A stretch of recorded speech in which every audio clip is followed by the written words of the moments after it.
minutes past 1, so welcome everybody. Thanks very much again for coming along to this. If you've come back after previous sessions, welcome back and thank you for coming back.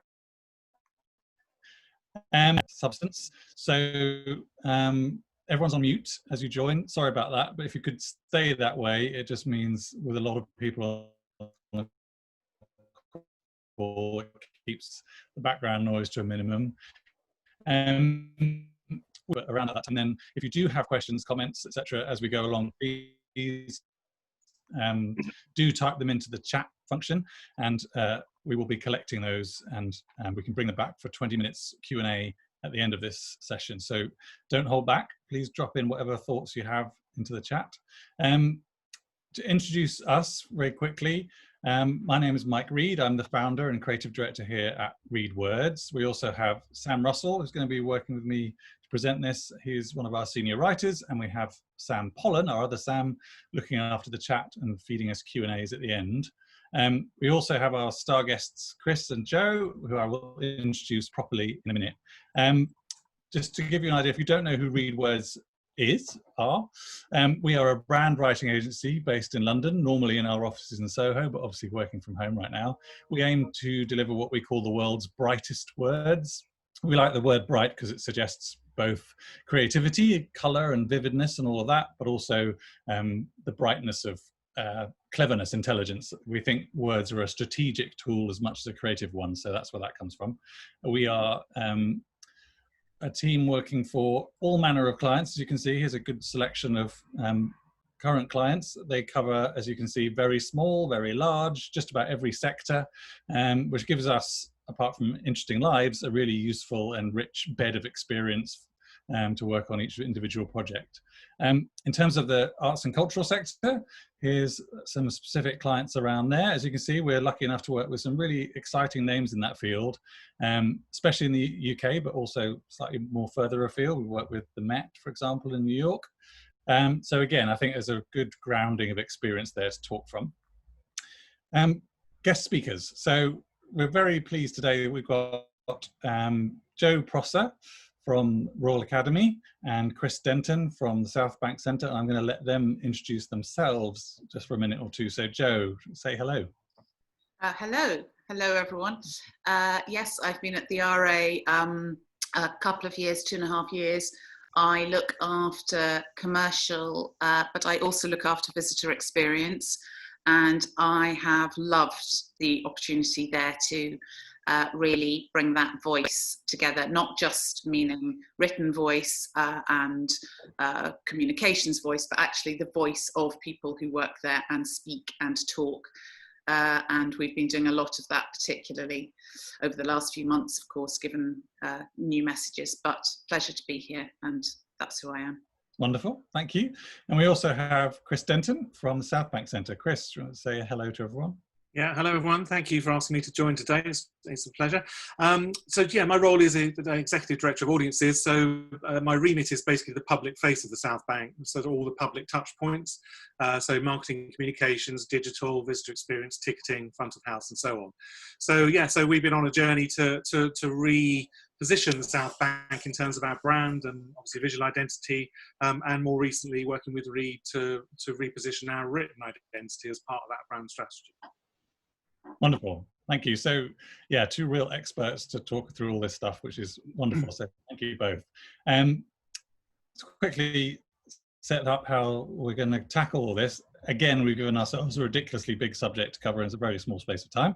So we've tried to sort of chunk it out into these three, what we're calling challenges. There are lots of challenges, obviously, in writing around this subject, but we've focused on these. So taking words seriously, which is not always the case, I would say, not just in this sector, but elsewhere too. We want to tackle this word accessible, which is really spiky, difficult word. And we want to talk about personality, how a brand's personality can come through. We're also in a week where they've announced that places like the South Bank Centre, the Royal Academy, can start to reopen, which is very exciting, but also brings a whole bunch of new challenges. So we'll touch on that at the end. I'm going to hand over to Sam Russell, our senior writer, to take the first of these on. Sam, over to you. Great, thanks, Mike. So first things first, why does this matter? Why should an arts organisation take its language seriously? Well, I suppose we would say, as a writing agency, that every organisation should take its language seriously, but that might be a slightly biased point of view.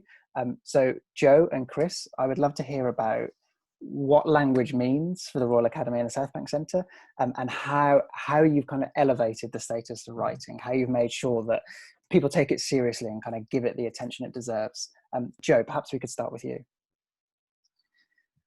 Wow, it's a huge question. I think your point's interesting. When I like the word language, it's not just written language, it's verbal language, it's tone in all its senses, it's how you position yourself.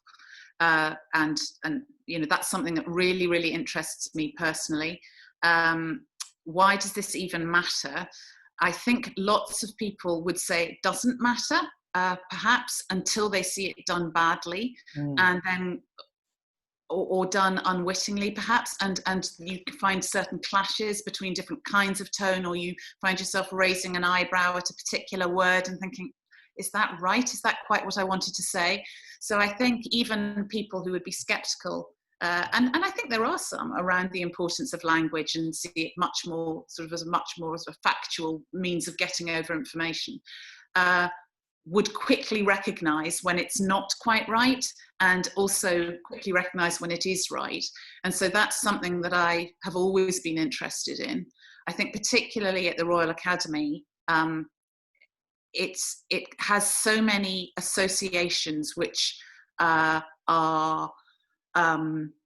deeply establishment and deeply rooted in tradition, and could either be interpreted as as good and exciting and of pedigree and worth, or comes with potential associations of elitism or clubbiness. So very quickly, at the Royal Academy, I've seen why language matters, and the way we talk to people, both our colleagues, but also to the visitors. So it quickly became apparent how much it matters. And yeah, I think it's incredibly important. I think it's almost everything. It's everything follows from.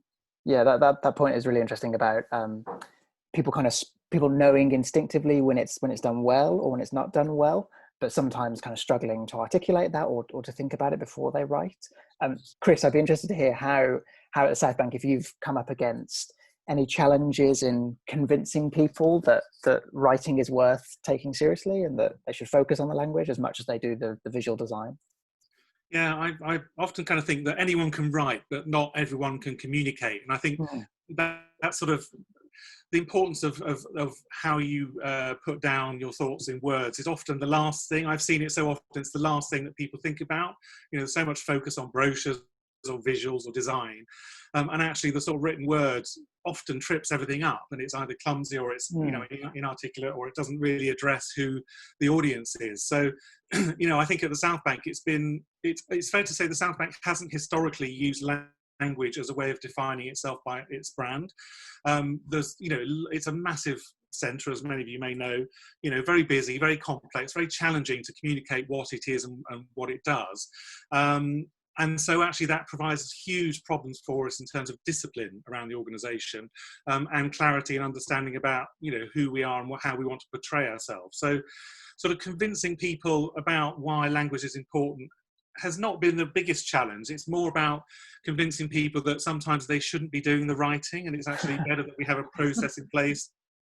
You know, so I think, you know, the work we've been doing, you know, on the brand articulation through language is starting to show people through evidence, through examples, actually what it looks like. And I think, you know, the arts probably haven't been as quick in this area as many commercial organisations. So for us, it's important because it's, you know, clarifying who we are is a massive challenge for the South Bank, and this is part of the solution. I think that's interesting, Chris. I think you combine two really interesting ideas there, that it's hard even to communicate effectively. And then on top of that, to communicate in a tone that's distinctive to you and that says who you are. It's almost like there's two levels of challenge in there. And I completely agree with you. I think even doing the basics is really quite hard. Yeah, definitely. And I think Chris, the point you made about how do you convince people of the value of this? Is one of the ways you can do it is with examples, and that's one of the things that we really focus on. I think it's very easy if you've joined one of these webinars before to sort of you'll know that we talk about how you can kind of talk around language a lot, but it's actually difficult to get into the specifics of it and to kind of show the value. One of the ways of doing that is just examples, as you said, Chris. So this is from a project that we worked on with the Roundhouse a couple of years ago. For those who don't know, the Roundhouse is a live music and performance space in North London. And we looked at a whole range of different communications for them. One of them was a customer email where you're telling a customer that because they've bought so many tickets, you're going to hold those tickets back because you don't want the risk of those tickets being sold off for value or people flipping them. So they'll be at the box office to be collected on the night. And you can see the language here is kind of formal, it's complex, it's stuffy, it sounds almost slightly legal, and it doesn't really fit with what you would imagine a kind of live music and performance space sounding like. So it's easy to talk about that, but to actually show the difference that writing can make it is really valuable. And here was our rewrite, which hopefully you can see is kind of simpler and clearer and easier to understand and has all those kind of foundational things that we look for in a good piece of writing, but also sounds warmer and more energetic and a bit more fun and a bit more in line with what you would imagine the Roundhouse sounding like. The same applies with something like a mission statement. Lots of arts organizations have pieces of writing like this. This is the Roundhouse believes in the power of art to inspire, change, and transform lives. I think that's a fine piece of writing, but it maybe feels a bit flat and a bit familiar. I think if you work in this space, or even if you just go to lots of galleries and museums, you're probably used to arts organizations talking in this way, using language like belief and power and inspiration and transformation. So the challenge is, how do you make that feel kind of more distinctive? Well, it's easy to talk about it, it's harder to do it. This is the solution that we came up with, a design partner, which is a kind of cyclical headline: art creates change, creates hope, creates life, creates art, creates change. So everything is kind of feeding back into what art and change is about. Obviously the visuals are doing a lot here, but this is a piece of language that starts to feel more distinctive and more kind of ownable, rather than what we saw earlier, which felt a bit kind of flat and a bit identikit. And then you can see this kind of, across the Roundhouse, so it becomes a piece of language that feels authentic to them, and that they can use in a whole different array of places. So yeah, the only way that you get to pieces of language like that is to make it central to what you do and to think about it from the start. I think lots of organizations, including arts organizations, tend to see writing as something that you do at the last moment. You tidy something up rather than thinking about it from the very beginning. Joe and Chris, I'd be interested to hear, how have you approached that? And is there a process or a way of thinking that you have at the RA in the South Bank that means that language is kind of treated as a central thing rather than a kind of afterthought? I think it's really interesting seeing this set out like this, and thank you for sort of posing the question. I should say that actually I don't look after comms at the Royal Academy. That's my colleagues, and so it's not within my mandate to control that and to have that process in place, which I think in a way gives us an interesting perspective. It's not just about the kind of channel of communications, but as you say, it's about the physical experience, it's about the way people talk, it's about looking at your slides there, it's about the kind of visual impact of things that they see when they arrive. So I think it's organizational. It needs to come, it touches everything, not oddly just your written communications. It's almost like you need to know what your language is like before you start on your communications, and I'm just one of many users, I think. Yeah, that's really interesting. Chris, is that how have you approached this at the South Bank? Well, we when we're open, we put on about 3,500 events a year. So that's a huge task in terms of the copy required for each one of those events and how that's generated. So we have to have a process, and the challenge for us is not making it so cumbersome and clunky that it falls down. So the process means that inevitably a lot of people around the organisation have to write something, but then we're lucky enough to have 2 marketing editor roles, which those 2 roles sort of act as the gatekeeper. And historically that's been from a grammatical correctness perspective. And now we're doing a lot, and the editors are leading this in terms of our personality being applied.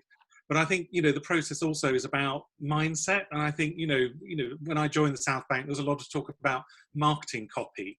and often marketing and the curators or the programmers would sort of be at loggerheads and say, well, the marketing copy is dumbing down, and I think we need to park any sense of marketing, dare I say, and it's about communication. It's about we all want the same thing, which is somebody to come and experience what we're putting on. And I think if you approach language and copy from the view of a marketing copy and artistic copy, you're doomed to fail. So I think as much as you need a process, you need to have a mindset that's on the same page in terms of what the copy is designed to do, which is engage and communicate, a common theme and understanding. Yeah, that's I really agree with that. Really agree with that. Yeah, and I guess it goes back to what do we want out of a piece of writing, and for some people in an organisation that might be slightly different. So it's finding a kind of common thing that we want to communicate or we want our writing to do. That's something we're going to touch on now, which is the balance of kind of language that is accessible and clear and easy to access versus language that kind of feels personable and true to a brand. For this, I'm going to hand over to Mike. Thanks, Sam. Yeah, we really wanted to talk about this word because it's come up as we've been prepping for this and talking to Chris and Joe, but it comes up pretty much every time we get a brief or meet a new arts client, this idea of how do we make what we're doing accessible. And it tends to be quite a word of conflict. So when a lot of people say accessible, quite often people within the organization think that translates to meaning dumbing down, essentially, and you get quite a lot of pushback about, we're not here to dumb down our subject, we're not here to make it simpler or, more even infantile in order to reach a bigger audience. And the more I think about it, the more I think that language becomes a bit of a stumbling block. Because there's no doubt that the language in this sector does have a bit of a reputation, not just in fine art, although I think that's probably the most well-known area, but whether it's classical music or fine art or dance, there tends to be quite a lot of complex language and jargon. You often read quite long-winded statements about the work. It's very difficult to get through. Sometimes you feel like you're missing all the references or the in-jokes because it's working at too high a level. So all of that can make language feel quite intimidating and off-putting. And it creates a kind of, as I say, a reputation around this language. This was an article actually in The Guardian a few years ago now, but as current now as it ever was, about pompous, overblown prose, as they call it, or waffle, which is obviously the very negative view of the kind of academic artistic language, which is not necessarily always true. But jokes like this are inevitable almost when you read a lot of artistic language. I always think Calvin and Hobbes have nailed pretty much all the wisdom you need in the world, so always nice to drop them in. And it kind of comes about because of language like this. This is actually from Nicky Hamlin's website. Nicky is a tutor at the Royal College of Art and an artist himself, but he's kind of collected a lot of these things. I won't read all this out, but you can tell just from a glance that this is quite obscure, difficult language if you're not immersed in the world of art, and perhaps even if you are, matter primes upon form, etc. You immediately think, I don't really know what this is talking about. So how do we get sort of past that, if you like, and welcome more people? We found this quote actually in that Guardian article. Polly Staple, who's now at the Tate, but at the time was at Chisenhale Gallery, said that people actually just didn't want to read the words at all. They just actively avoided it because of this sense that it was going to be, to use the negative term, gobbledygook, which is obviously wasting a whole opportunity for communicating about the art that you're wanting people to engage with. And that kind of makes us think, well, do we have to choose? Do we have to choose our audience? Are we talking to just the very well-versed, the experts? Are we just talking to, in quotes, the masses? Or, do we have to pick between the two? At Read Words, we would say, no, you don't, but we do need to think about the language we use for those audiences. Before I get too much further, Chris, Joe, any thoughts on accessibility and the problems that word throws up? Chris, nodding, so I'm going to come to you. Yeah, I think we should sort of ban the word accessibility, actually, because I think at the heart of the challenge is relevance. I think relevance is the more appropriate word, because I think, there is no one audience that you can write for. And I think, relevance to different audiences is at the heart of good copywriting, because, there are challenges in a gallery environment. You've only got one fixed wall thing, but actually we at the Hayward, I'm sure the Royal Academy, we provide other forms of guide for children, for families, for other constituencies. So I think if your watchword is relevance, I think that for me is a better way of looking at the whole issue. And then you're not dumbing down, you're being relevant to the audience you're trying to speak to. I think that's absolutely right. And I have to say, I mean, I think we've all of us, and rightly, have been brought up short about this over the last couple of weeks. I think even the conversations about accessibility being to do with levels of art history knowledge is a kind of massive subsection and of a broader debate about what it is to be truly accessible. And in fact, we're being inaccessible even by having the conversation just about whether you know about art or not. It's whether it's relevant, to use Chris's word, to people who, you know, find all of this language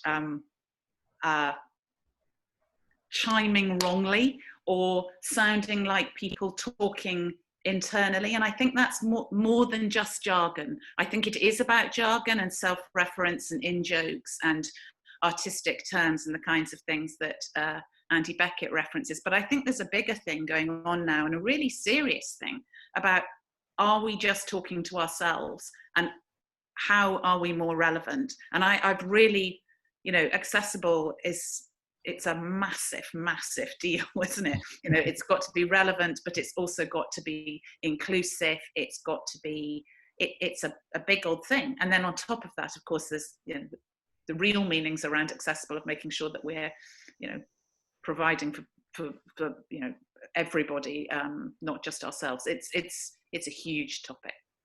Yeah, it is. I'm very conscious that we're trying to rush through it. No, I'm sorry, I didn't mean, I just mean it's interesting how even over the last few weeks, I think we've all had to think about what that is, what accessible language really means. And it's not just I mean, you must be doing this all the time, Mike, but it's not just knowledge based. No, that's very true. That's a really good point. I think you're right. It's a particular focus right now.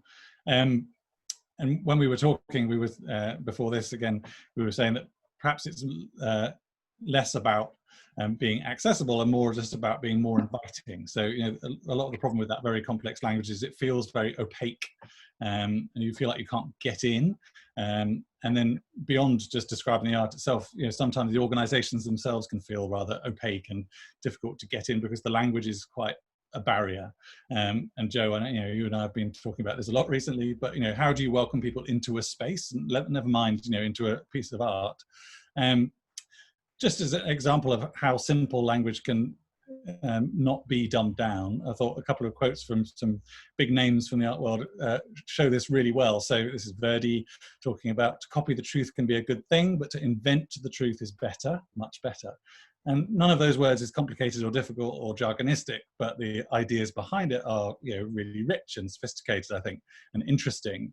Hockney also is always good for this, but, you know, this about, you know, the fact that you can't explain where art comes from, understanding a tool doesn't explain the magic of creation. That's really straightforward language. I don't think anyone really would have any trouble understanding what he means, but there's plenty to think about in that. And there's a nice sort of rich quality to it.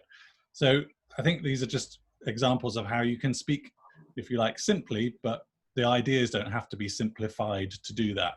And Joe, we've nicked your phrase, but I really liked your idea of it's about wising up, not dumbing down. I think that helps do what Chris is talking about, making things relevant. So being wise to who you're talking to, in what context, you know, even what time of day or things like that.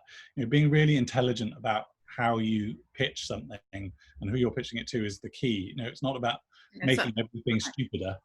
And I think, you know, it's so interesting to be talking about the lazy use of language in a conversation about language. And I just think accessible has become a sort of touchstone for meaning an awful lot of things.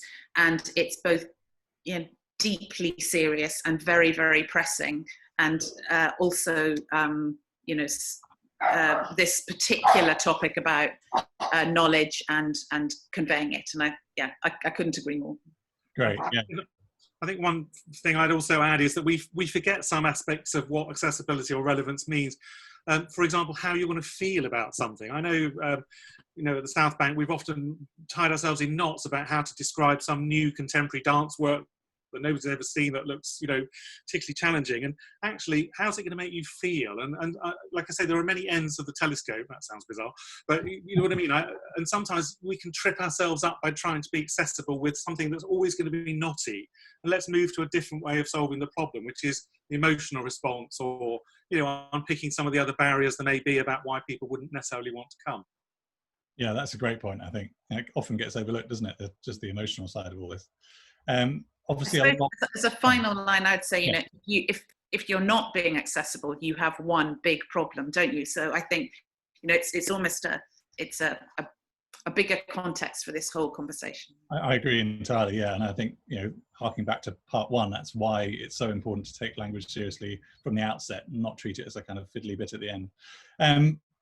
I'm just rushing us forward slightly, sorry, but on to part three, which is all about brand personality. I'm going to hand back to Sam to tackle this one. Great, thank you. I think what we just said about accessibility really leads itself naturally into this, which is one of the concerns we hear from clients and other arts organisations we work with is, well, if everyone is making their language more accessible, if everyone is trying to simplify the way they talk, isn't there a risk that we're all just going to sound the same? That we're all just going to converge upon a slightly bland, slightly sort of beige voice that undermines, who we are and the personality and the brand that we've built up over decades and hundreds of years? We would say no, and that actually your language can be simple and open to everyone, but still retain a sense of distinctiveness and still be authentic to who you are. And we wanted to pull out a couple of examples here. This is the Royal Academy and their Twitter feed. Some of you might already follow this. It's very popular. And they do a great job of balancing what is still simple and clear language, like people can still ignore each other before smartphones, with a slightly more eccentric, slightly quirky, slightly fun sense of personality, which feels right for the organization. And what's really lovely about this voice and the way they approach language is how it translates into what you might think of as more tricky things to talk about. So talking about, for example, the author Tessa Hadley reimagining the paintings that she's not been able to visit during the lockdown. Now, you could talk about this in a very complex and very academic way, but language like, if a painting isn't seen, does it exist at all? It's still kind of simple and clear and warm, but it's tackling what is quite a profound thing and could end up has sounded very differently and at very at odds with the way that the RA talks elsewhere. You can see the same in the way that some arts organisations have approached talking about lockdown and talking about the urgent need for support and donations. This is the Royal Opera House, who, as you might imagine, have a very formal, polite voice. So we have been overwhelmed by messages of goodwill. Thank you so much. So the voice is there, the formality, the politeness, but it's balanced out with a real clarity of message. So we have lost £3 in every £5. That is so clear that nobody could mistake the gravity of the situation. And because they can't mistake it, they're more likely to take action and to actually donate. So a nice balancing act of voice, personality with clarity of message. And likewise, this is another example for the South Bank, and I should say this is something that we worked on. Again, the same message in effect about support and donations, but communicated in a voice that feels right for the South Bank. So this crisis threatens our future. Please help. As a charity, we rely on income from ticket sales and other commercial activity around our site. That's over 60% of our funding, and it's stopped overnight. Those full stops, those short phrases and kind of sharp sentences create a sense of an energetic and slightly urgent voice, which again feels right for the organization. So we think, yeah, absolutely, clarity, simplicity should be at the heart of how you communicate, but that doesn't mean suddenly sounding vanilla or beige or like every other sort of more accessible organization in the world. I'm conscious of time. We wanted to wrap up with something that every arts organization is thinking about, and I'm sure lots of you on the call are as well, which is, what do we do about COVID? How do we talk about things like safety and hygiene in a way that still feels welcoming and still feels authentic to who we are? Obviously, arts organizations have always had a lot to talk about: programs, membership, retail, food and drink. But now, on top of all that, there's all this stuff. There's all the kind of hygiene and social distancing and safety messages, which tend to come from the government and tend to be spoken about in a very clinical, very formal, very scary voice. Joe and Chris, I know that's something you're thinking about right now. I'd love to hear about, what do you think this language means for the way that your organizations talk about, and can you talk about COVID and lockdown in an RA way or a South Bank way? We've certainly given it a good try. I think it's a really interesting point. I have to say, I'm very proud of what we're doing on this. I hope it's going to chime right. I think one of the things will be very interesting. One of the things we've tried to build in is that we can change it fast, because it is altering, and getting the tone right, even one day to the next, you're like, oh, really? So I think, you were just talking, I think there's an important thing about the right voice for the right place. So you were just showing our social media on a previous slide, and we've been really proud of that. The team have done a fantastic job there, but it's been right for the moment. There was a humour and an informality that was great there, which isn't quite right, probably, if you're asking people to stand 2 meters distance apart. So it's trying to find the right tone. So what we've done at the Royal Academy is we've tried to get that voice to be very, very genuine and immediate by listening to the staff and actually using their voice and their drawings, actually, one in particular, and building that into our work and our style. Your point, Chris, about a verbal and a graphic identity coming together, and trying to use that to both get this formality and to make clear rules and to say this is how it's going to work, but to have the charm and the humour, actually, of the previous slides. So it's work in progress, but yes, I think you can do it. Yeah, I'd agree with Joe on that. We really want to, our view, if somebody's made the effort and the commitment and, feels they're just taking a risk in some cases of coming out, and I was on the South Bank yesterday, it was deserted, so people coming back are making a big commitment to us. So we're sort of torn between not wanting their experience to be this kind of further iteration of doom and gloom and fear. So getting that balance right, which kind of rewards them and says, hey, yeah, you can still have a good time, you can still have fun. This is what the South Bank stands for. So we're, like Joe, we're experimenting with signage, which certainly isn't the government stuff, which we did put up early days, and it's still around the site, but we want to move to a new phase, which is respectful but playful, so that because I think people are aware of what needs to be happening and so on. So I think we can nudge them, and I think let's use artists. We're looking at innovative ways. So the Hayward exhibition we reopen is among the trees, so it's full of tree artwork. Why not use little acorns on the floor to sort of mark out social distancing? Little things like that can be slightly more playful but still get the point across. Yeah, that's really. I think this is going to be a sort of fascinating test of can you balance absolute clarity of message, because obviously these messages absolutely need to be understood, with distinctiveness and personality and tone and all the things that we've been talking about. So I'm kind of fascinated to see how you what you come up with. Of when you say please and when you don't say please, after years of being terribly careful, please, please, please, you think, no, do we say please or do we just tell them? So I think it's going to be a really interesting area.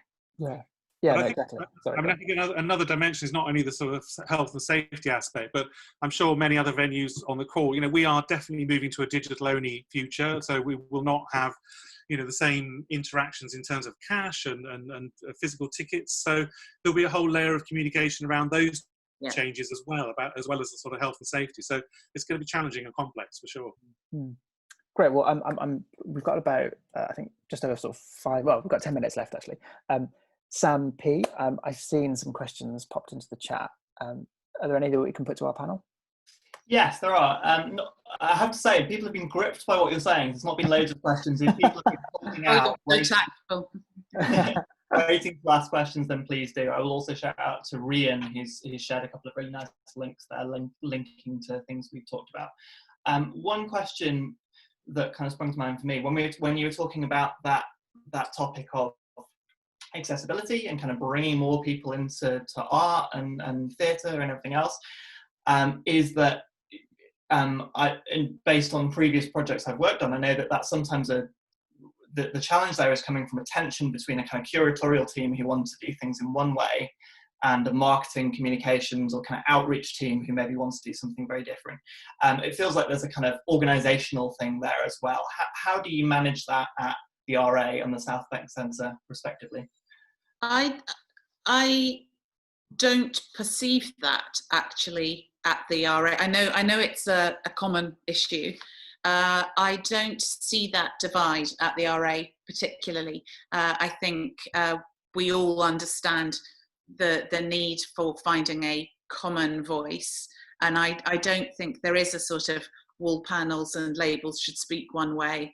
I think we're all, I'm not saying we've all got the answer, but I think this thing about alignment, and that one thing is right for a website where you're talking about a daily doodle, and another is right for wayfinding, let's say, and finding those common pieces. I think it's actually quite well understood. It's not a problem. I think the South Bank, one of the tricks is getting around the table early enough in a project. So, you know, historically, too often communications marketing would sort of come in way after a project's been conceived and is, you know, but I think, you know, we are at a good place now at the South Bank where there's absolute parity between the teams, and we're all involved in discussions around what might make good projects, what good artistic projects of the future. So we're all discussing actually what are the core elements of the project, who's it for, what are the talking points about it, you know, how can we dial up and dial down depending which audience. So I think one trick is getting everyone around the table that needs to be there earlier on, and not having it led by the artistic curatorial team who then graciously hand it on to the marketing team. I think equality of the teams. Yeah, and I think just to add a kind of copywriter's point of view to that, I couldn't agree more. I think it's actually quite a hard job as a copywriter or a marketing writer to say, look at a program description or an exhibition brochure or some piece of writing that's been put together maybe months earlier with the artists and the programmers, and to sort of translate that into what you think is going to work for the audience. It is much easier and much more fun, I think, if you're at the very start of that conversation, and if it's a chat with the curator and then you work up something collaboratively, rather than sort of being given a slightly unwieldy piece of writing that you're then meant to sort of retrofit into marketing copy. That's a really tricky thing to do, I think. Yeah, and I would add lastly here, in support of kind of not a fixed voice, but an agreed voice from early on is really helpful, because it helps frame all of those conversations. If you know how the RA talks about a subject or how the South Bank Centre talks about a subject, you kind of got a platform to start from, rather than what often happens with a lot of these conversations, if you don't have that, is, well, I like this and I like that, and it gets very subjective. Whereas if everyone knows this is our voice, this is how we tackle this sort of subject, I think it speeds things up and makes life a lot easier. Yes, it's a real argument for having that kind of shared understanding, and there's that organisational purpose and voice and everything clearly established so that everyone can draw on that. There's a question from Cherry, which I think is interesting, which is tying to that question of kind of bringing people together and getting them to align and sort of think about problems in the same way. Are there any useful workshop ideas to get marketing and curatorial teams to understand each other better? I think we've already sort of just suggested that isn't maybe a big problem with some of your organisations, but I think that's certainly something we encounter in workshops, is different groups of people who butt heads or maybe see things from different directions. How do we tackle that? Yeah, I think you know, getting around the table is one of the key things. I think just an organisation that understands we all have the same objective, which is to communicate and engage people. And I often say now we need to park the word marketing within our organisations. Sounds controversial, but we're all about engagement and actually getting around the table, thinking about, you know, how we do that, what are the levers we can pull in terms of the project. And I think it's just about talking to people, you know, going up to somebody's desk when we can all get back in the office, you know, and not being formal about it, just chatting as equals about the project would be my advice. Yeah, and I think in terms of workshop ideas, one of the things that we try to do is find some way of bringing the reader, the audience member, into the room, because often in these workshops they can become quite inward looking, and it's about, you know, what do I think the exhibition is about, what do I think the main themes are. If you can find some way of pulling your reader in, then that gives everyone a kind of measuring stick to kind of evaluate their ideas and their thoughts by, and be like, is this going to work for our audience of primary school children, for example? Is this going to work for our audience of X? So finding some way of bringing those people in, or just kind of making sure their presence is felt, I think is a really valuable way of making sure that whatever you're developing is going to work externally as well as it does internally. Right. Rob has asked a really interesting question here, which is about people who don't have English as a first language. I think this is obviously a kind of common thing you're dealing with when you're kind of outreach is a key thing, and when you're trying to reach out to communities who maybe have less access to arts institutions. I think lots of arts institutions use a kind of British wit as part of their tone, and that's kind of that's part of how they kind of engage people. But there's a problem there if English isn't your first language, that can struggle to translate, and you lose a lot of clarity. How do you manage that, and how should organizations approach that if that's kind of part of their voice? I think it's a brilliant question. It's absolutely, what I was trying rather inarticulately to try and say earlier when we were talking about access. Rob, thank you. I think it's not just about English as a first language. It's just not being part of that club who make witty idioms and oddities part of the language of the arts. And so I think it's not just about sort of outreach audiences. It's the whole piece of how do you speak without falling into those patterns, those language patterns, I think. And I suppose, I think it's something we really need to learn a lot about as an industry. I'm not sure that the right people are always round the table. I certainly wouldn't feel qualified to speak on what really was the right tone for making sure that we were speaking to all our audiences as fully as we can. I think collectively it's a real opportunity there. I don't know if you'd agree, Mike, but we've got lots to learn, haven't we, about how we bring in other voices, not just the voice that we develop internally, as it were. I think that's absolutely right, yes. And as you suggested earlier, we're getting more and more conscious of that, probably rather late in the day for a lot of us. It makes me think of the brief we've just been given by a new cultural client. I can't go into the details, but they want us to work with some young people from sort of BAME community in the surrounding area of their location, to bring those voices in and to help us reflect that better and reflect their community better. That feels like a really exciting and valuable thing to do. And I think, as Sam was suggesting, sometimes it's the audience out there that gets left off the table, and obviously there are within that sort of sub-communities, if you like, that get left out even more. So the more we can bring them in, the better. Its language is always changing, and I think the point about English as a second language is so true, and it's all of these different things building in, and I'm sure we've all got it. Maybe I'm just very old, but my children going, "What do you mean by so and so?" No one says that anymore, and just trying to keep your ear. Yeah. So absolutely, even if English is your first language, like you and me, I have the same problem. My kids say the same thing, and I think a lot of it is just getting out of your own head. It's an exercise in empathy, isn't it? Writing, and I do. I think that, and I think Rob's question's spot on. Yeah, I agree. We could keep talking about that for a long time. Anything else, Sam? Sorry, let me just go back to that. So there was a question of kind of really good implementations of social distancing messaging. I think that's probably going to be quite hard for us to talk about, rather than, let's have a go. Feel free if people have good ideas there, but I think it might be a hard thing to talk about verbally without showing examples. Is there anything you guys have seen that's kind of working particularly well and capturing that tone while also? I like thinking about the logo that you showed for the corner house earlier. I think somebody has, just looking at the questions, sorry, I can't see them all, but saying it's not just about visual graphics. I think that thing of bringing words and information and sort of making them part of the graphic is going to be,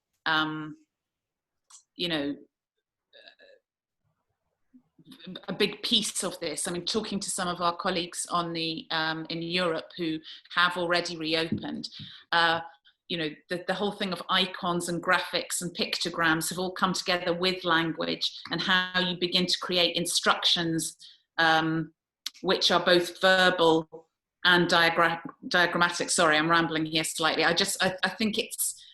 I think there will be words in those graphics. You have to, because there's a lot of information to get in, whether that's masks or distance or numbers or capacities. People are looking to know how many people you're allowed into a room, how many people you won't. So I think being clear and not just factual information, I think, is going to be a really important part of this. Yeah, and I think as well, you know, a really important part is the words we speak. And I think, you know, the way that our visitor experience teams and our hosts actually use language. I think, Joe, you touched on this earlier on around, you know, some saying, no, you can't come in if you're doing temperature checks and things like that. You know, there's a whole host of training and thinking around the bodily behaviours we need to implement and the language we speak as much as the signs we put on the wall.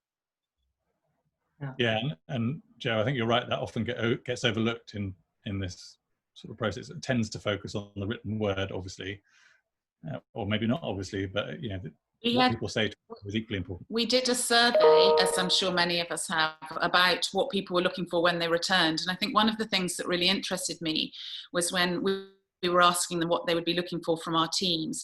They said they wanted, you know, advice and information, which is what they would normally get, but they wanted them to be directing and controlling.